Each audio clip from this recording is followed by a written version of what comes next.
Live on YouTube once again for another episode of the Thomas Take Sports Podcast. This time coming to you from an updated backdrop. We got the one heartbeat louder Buffalo Bills flag. We got a little bit of history here. The most recent Buffalo Bills flag, the 90s to 2002, 2005 Buffalo Bills flag. Actually, probably 2010 Buffalo Bills flag. 70s and 80s and the OJ era, more so 80s. This is the true 1960s AFL championship helmet there, and obviously the OJ era as well. And then at the tip top, you had the basic silver with the 1960 logo. And, of course, my man up top here, Thurman Thomas, that is the poster up top. We're going to be moving some things around. We're going to be adding more to the backdrop of this show. I might even adjust this flag, put it up a little bit higher, and then add more stuff as we go along here. But I'm really excited to be able to put out content for the sports fans out there, build this YouTube channel, put it in another level, bring it to a whole new level. That's my goal. That's what I'm going to do. That's what I'm going to do on the Thomas Take Sports Podcast YouTube channel. So, in this episode of the Thomas Take Sports Podcast, we're going to be diving into the UFC Middleweight Division, and this is the premiere episode of yours truly diving into each division within the UFC and kind of just giving the fight fans a little bit of my overview of the division, diving into the state of the division. The champion of the division in this particular case is Israel Adesanya, budding superstar, guy that really had a meteoric rise inside the UFC Middleweight Division. Undefeated, undisputed champion. He rounds out the division as the champ, but the number one ranked fighter, Robert Whittaker, the former champ, the man that Israel Adesanya took the belt from, he's got a really, really big fight coming up. He's taking on Darren Till. Darren Till, a former UFC welterweight title contender, somebody that the UFC really believed would give Tyron Woodley a run for his money, unable to do so. But the expectations are that Darren Till can bounce back, make something out of himself within this UFC middleweight division, and I think he can. I mean, he's got the talent. Question is that level of competition for Till and Tyron Woodley, that in and of itself was too much for him. And I'm wondering if Robert Whittaker will fall into the same category. And that's what I find. That's why I find this fight so interesting, is that can Darren Till make that next step to being not just a rumored contender, not just a guy that you think might be a contender, but somebody that'll actually, get above that contender level and become a champion. There's levels to this, obviously. And the level that we know Darren Till to be in right now is only of a contender. Can he, close the gap between being a contender and being a championship caliber fighter? We're going to find out. And according to the UFC.com, the UFC rankings website, Robert Whittaker, number one, Paulo Costa, number two. Now, rumor has it that Israel Adesanya, the champion of this weight class, will be taking on Paulo Costa in short order. That fight probably going to happen this summer, July, August, maybe. Maybe Israel Adesanya and Paulo Costa will be on that August 15th card that already has its main event, though, and Stipe Miocic and Daniel Cormier 3. That fight signed, sealed, and will be delivered, hopefully, to us on August 15th.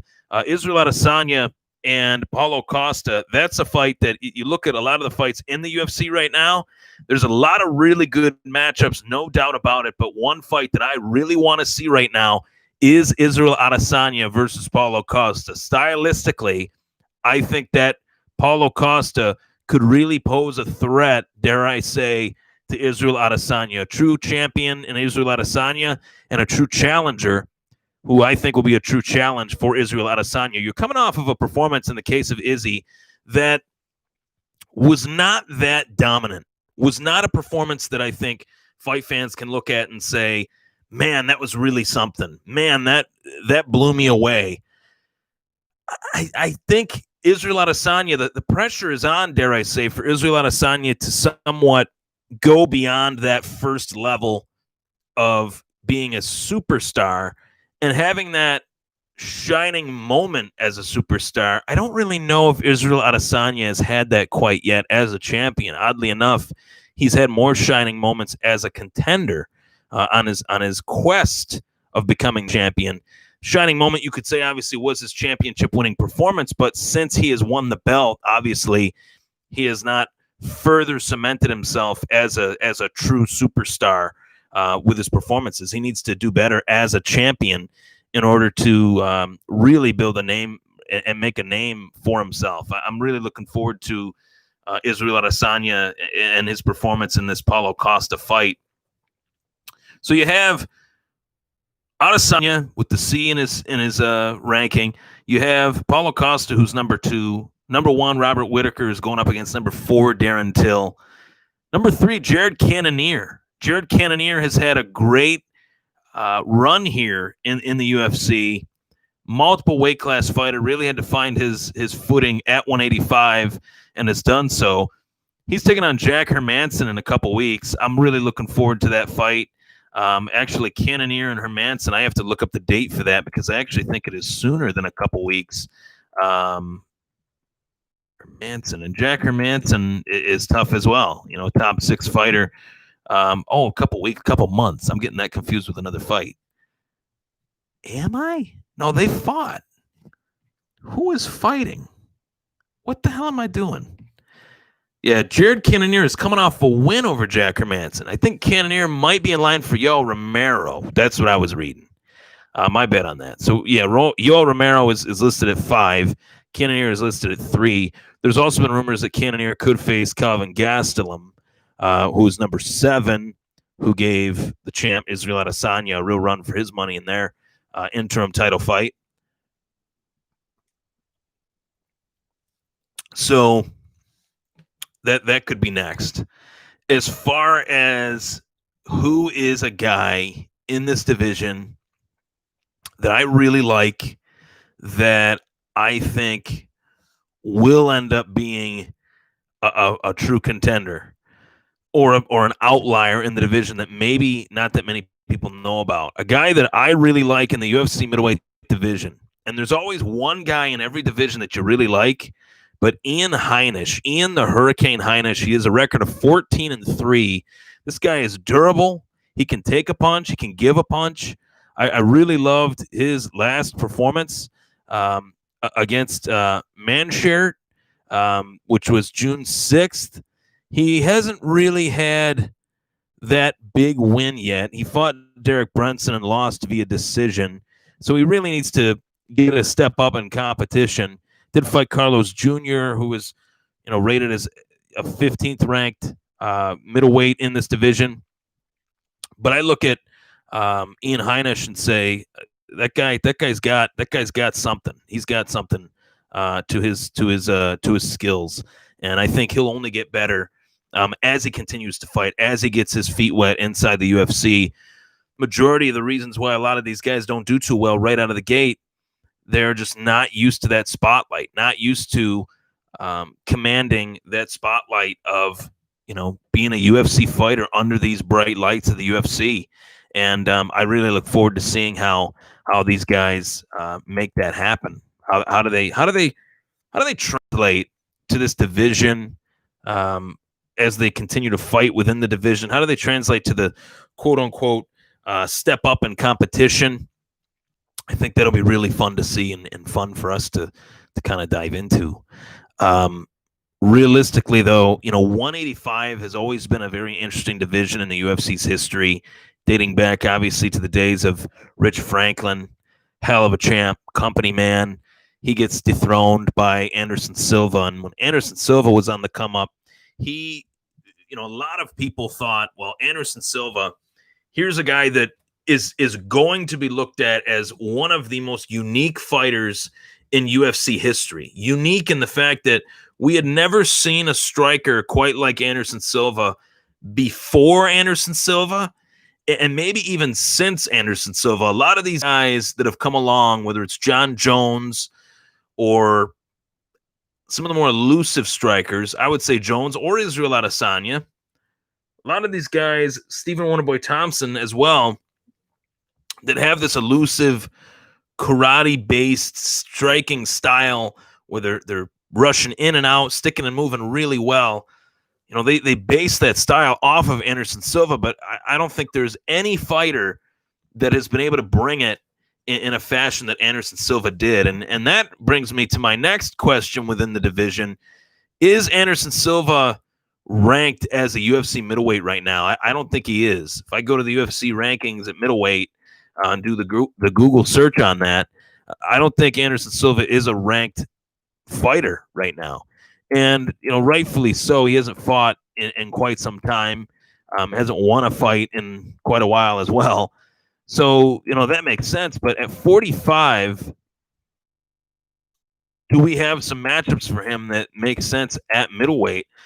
I don't know about you guys, but a fight that I'd really like to see would be number 10 ranked Uriah Hall taking on Anderson Silva. I think that's a great fight. I think both of those guys have a skill set that is very unique in that they both strike really well. They both move really well. They're both durable. And I think that would be one that would produce some fireworks. That fight was actually supposed to happen. It didn't happen, but it was supposed to. I wish it would have, but it did not. So, you know, it is what it is, but hopefully that is a fight that we see.